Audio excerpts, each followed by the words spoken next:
Oh man, I have to pay a microtransaction to unlock. This message is for EA Sports. Y'all server is full of shit. I cannot stress how much I hate microtransactions. Shit. One thing I hate about modern games is this idea of in-game microtransactions. It really bothers me how this whole idea of paying for the stuff within the game after buying it at a full price become somewhat of an infamous standard in some of the games that some people just accept. And the idea that you can create a full-fledged gaming experience with a rich content and no in-game monetization as it was the norm back in the day become this unique and fresh new experience all of a sudden. Like, yeah, Elden Ring is a masterpiece, but I couldn't help but smile in disbelief when I heard some of the people praising the game for just being a, full-fledged experience with no monetization beyond the price of the game itself. Where did we fall this far? What is this Stockholm syndrome that modern games suddenly got infected with? Well, the main culprits behind this are the big boys themselves, the AAA companies. Mainly EA and their bottomless pit of greed for the money.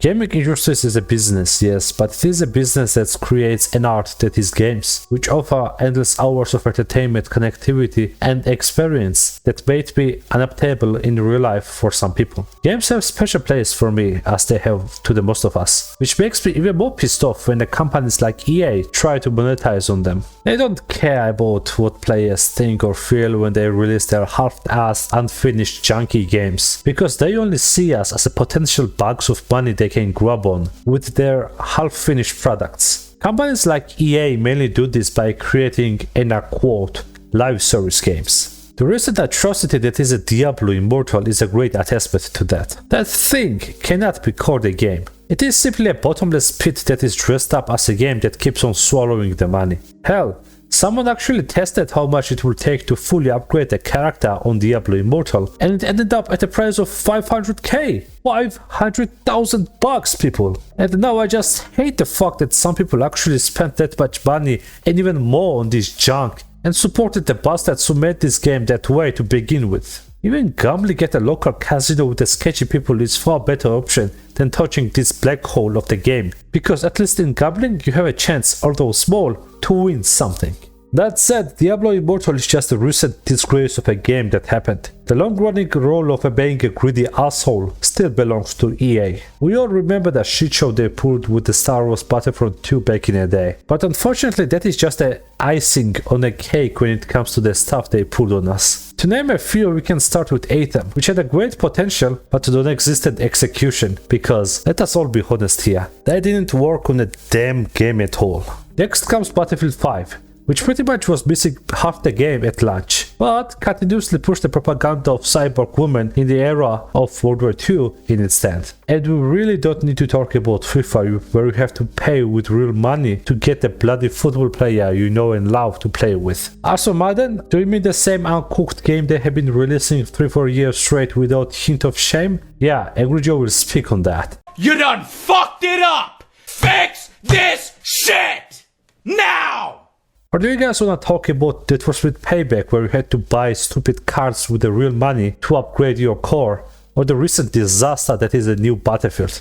In short, for all its money, image and influence as one of the AAA studios, EA keeps on releasing garbage titles dressed under the guise of video games that makes them look incompetent. And the fact that they keep on taking piss on the single player games while ironically having a good sellers that happen to be a single player games both amuses me and annoys me at the same time. So why am I suddenly talking trash about EA? Well, apparently from the rumors that have been going on through the internet, EA is said to be working with Marvel to develop a brand new Marvel game. I just wanna know why. Why damn? There are so many good companies out there for the job and yet they choose EA. Don't get me wrong, as much as I dislike the company, they can make a good game. Look at Battlefield 1, 3, 4. Even the Star Wars Battlefront 2 plays and looks great, despite the infamous loot boxes that partially killed the game at launch. And a Jedi Fallen Order, despite being a junkie at times, is actually a decent game and is well received by the fans. So yeah, they can make a good game when they put their mind to it, but the problem is, they don't do that often. EA games like the ones I just listed are are rarity, while the messed up half-finished product like recent Battlefield 2042 is a common ground, sadly. Whatever game they are potentially going to create will be a disaster in some shape or form, or just a boring waste of IP, which was the case with Avengers game. The sad part is that game will most likely make money for them to keep going.